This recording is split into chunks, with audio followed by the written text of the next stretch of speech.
जय जय स्वामी समर्थ. श्री स्वामी समर्थ. जय जय स्वामी समर्थ. स्वामींच्या नामस्मरणाने आपण आजच्या व्हिडिओला आणि नवीन विषयाला सुरुवात करूया. तर आजचा विषय आहे, उद्या सोमवती अमावस्या आहे त्याबद्दलच. सोमवती अमावस्या किंवा इतर अमावस्येला कोहळा कसा बांधावा हा म्हणजे जो कमेंट आहे तो मला वारंवार येत होता आणि त्यावर मला व्हिडिओ देखील बनवायचा होता. पण हा कोहळा जो आहे तो शक्यतो शनी अमावस्या किंवा सोमवती अमावस्येला आणला जातो. तो जास्त लाभ देतो असे म्हटले जाते. म्हणून मी थोडा हा व्हिडिओ करण्यासाठी थांबले होते. आता उद्या अनायसे सोमवती अमावस्या आहे, तर तुम्ही आजच कोहळा घरी आणून ठेवावात म्हणून मी आज व्हिडिओ करत आहे. तर तुम्हाला मी सांगते की आपल्या हिंदू संस्कृतीमध्ये असे अनेक उपाय आपण सतत करत असतो की आपल्या घराला नजर लागू नये, आपल्या घरात कुठलाही दोष येऊ नये, आपल्या घरात येणारं माणूस चांगल्या भावनेनं यावं, यासाठी आपण सतत काही ना काही करत असतो आणि हे प्रयत्न आपले कामी देखील पडतात.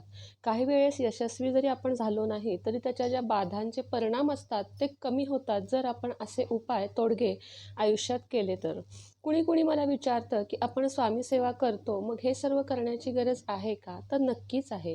स्वामी सेवा ही आपल्याला मनःशांती, आत्मशांती, सुख आणि समाधान तर देतेच, पण हे जे उपाय असतात ते आपल्या आयुष्यातल्या येणाऱ्या बाधा घालवतात. आणि ज्यांना सेवा करून जर कुठलेच त्रास होत नसतील तर त्यांनी कोणतेही उपाय करू नका, त्यांना काहीही गरज नाही, हे देखील तुम्हाला मीच सांगते. पण मला ही सवय आहे की आम्ही हे उपाय सतत करतो. आमच्या इथल्या सर्व लोकही म्हणजे आम्ही पंचांग वगैरे बघतो, भविष्य बघतो, त्यामुळे आमच्यातले येणाऱ्या सगळ्यांना देखील आम्ही हे उपाय सांगतो आणि सगळीजणं श्रद्धेने करतात. कुठलीही सेवा असो किंवा उपाय असो, ते श्रद्धेने केले तर त्याचे फळ तुम्हाला अगदी नक्की मिळेल. चला तर मग वळूया आजच्या विषयाकडे. आता आज मला तुम्हाला सांगायचं आहे की कोहळा कसा घरी आणावा, कधी आणावा, कशा पद्धतीने आणावा किंवा त्याची पूजा कशी करावी. तर पहिल्यांदा मी तुम्हाला सांगते की कोहळा हा शक्यतो जर तुम्ही गावाकडे राहत असाल आणि तुम्हाला जर तो एकदम वरचा म्हणजे जमिनीला न टेकलेला असा जर मिळेल तर तो आणलेला उत्तम असतो. पण शहरी भागामध्ये काही पर्याय नाही आहे, तुम्हाला तो विकतच भाजी मंडईतून घ्यावा लागेल. कोहळ्याला पेठा असे देखील म्हटले जाते. तसेच कोहळ्याला एका देवीचे तुम्हाला मी पुढं सांगते ती देवी कोणती, त्याचे रूप देखील मानले जाते. आता कोहळा घरी आणताना तुम्हाला शनिवारी किंवा आता सोमवती अमावस्या उद्या आहे तर आज तुम्हाला तो आणायचा आहे. इतर वेळेस आणताना शनिवारीच तो घरी आणावा किंवा सोमवारी घरी आणावा. घरी आणताना तो कुठेही जमिनीवर ठेवायचा नाही आहे. घरी आणल्यानंतर त्याला तुम्हाला सकाळी तुमची अंघोळ वगैरे झाल्यानंतर एका पाटावर देवघरासमोर ठेवायचा आहे, लाल कापडामध्ये. लाल कापड नसेल तरीही काही हरकत नाही आहे. त्यानंतर त्याची पंचोपचार पूजा करायची. पंचोपचार पूजा म्हणजे काय? हळद, कुंकू, गंध, अक्षदा, फुले, नैवेद्य हे सगळं काही त्याचं करायचं. दोन्ही हातात अशा प्रकारे घेऊन प्रार्थना करायची की आमच्या घरावर कोणताही नजरदोष येऊ नये, आमच्या घरामध्ये भरभराट व्हावी. दुकानात लावणार असेल तर दुकानातही तीच इच्छा बोलून दाखवायची. त्यानंतर त्याच्यानंतर त्याच्यावर एका बाजूला कुंकवाने स्वस्तिक आणि एका बाजूला ओम काढायचा. हळदी कुंकाच्या 2-2 रेषा आणि काजळाच्या 3 रेषा त्याच्यावर ओढायच्या.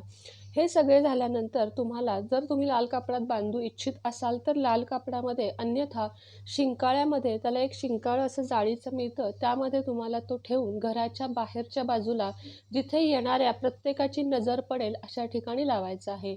फ्लॅट सिस्टीममध्ये राहत असाल किंवा दुकानात लावायचं असेल तरीही आलेल्या गिराईकाची किंवा येणाऱ्या माणसाची नजर पडेल. फ्लॅट सिस्टीम ज्यांची आहे त्यांनी तो खिडकीपाशी लावावा, जेणेकरून येणाऱ्या प्रत्येकाची घरात इकडे तिकडे बघायच्या आधी त्याच्यावर नजर जाईल.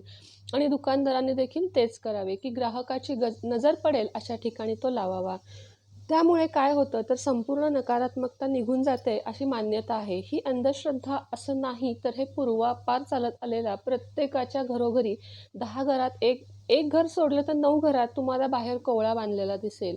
कोहळ्याला पेठा देखील म्हटले जाते, त्याची भाजी देखील केली जाते. असं काही नाही आहे की तो नुसता याच गोष्टीसाठी वापरला जातो. आता मी तुम्हाला सांगू इच्छिते की वास्तूत किंवा दुकानात लावण्यासाठी वास्तुदोष हा संपूर्ण दूर करतो. छोटे छोटे जे दोष असतात ज्याने आपण सतत चिंतेत असतो ते सर्व कोहळा दूर घालवतो. शनिवारी जर आपण जर ते आणलं तर जर तुमच्यात नजरदोष असेल तर 8व्याच दिवशी त्याच्यातून पाणी गळायला लागते.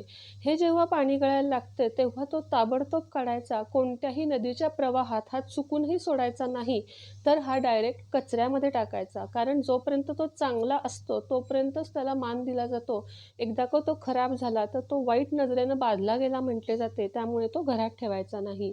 कुष्मांडा देवीचे जे रूप आहे ते या कोहळ्यामध्ये बघितले जाते. कुष्मांडा देवी म्हणजे जोपर्यंत तो आपल्या घरात आहे तोपर्यंत कुष्मांडा देवी आपल्या घरात आहे असे साक्षात मानले जाते. जिथे मोठे मोठे होम हवन यज्ञ वगैरे होतात तिथे बळी देताना कोहळ्याचा बळी दिला जातो आणि कोहळ्याचा बळी देऊन कोहळा कापून तो रस्त्यावर टाकला जातो. असा देखील याचा एक मोठा उपयोग होतो. मीठ तुरटीच्या पाण्याने घरी आणल्यानंतर तो अवश्य धुवून घ्या, म्हणजे तो पूर्ण शुद्ध होईल. तसेच त्यावर तुम्हाला सांगितल्याप्रमाणे ओम आणि स्वस्तिक काढायला विसरू नका. काजळाची रेष, हळदी कुंकवाच्या रेषा देखील काढायला विसरू नका. दोन्ही हातात घेऊन प्रार्थना करा जी काही तुमची इच्छा आहे. आणि अशा प्रकारे परंपरागत चालत आलेल्या कोहळ्याबद्दल मी आज तुम्हाला छोटीशी माहिती दिलेली आहे. ती कशी वाटली आवर्जून सांगा आणि ज्यांना ज्यांना शक्य आहे त्यांनी आजच कोहळा घरी आणून ठेवा. अन्यथा उद्या आणलात उद्या आणलात तरीही चालू शकेल. कसा वाटला आजचा व्हिडिओ नक्की सांगा. आज संध्याकाळपासून गणपतीबद्दलचे व्हिडिओ तुम्हाला माझे बघायला मिळतील आणि 1, 2 ते 3 दिवस आता त्याचबद्दल मी तुम्हाला माहिती देणार आहे जी तुम्हाला गणपती उत्सवामध्ये उपयोगी पडेल. पुन्हा एकदा भेटूया अशाच एका नवीन विषयासोबत आणि नवीन व्हिडिओसोबत. तोपर्यंत सर्वांना माझा नमस्कार. श्री स्वामी समर्थ. जय जय स्वामी समर्थ. श्री स्वामी समर्थ. जय जय स्वामी समर्थ.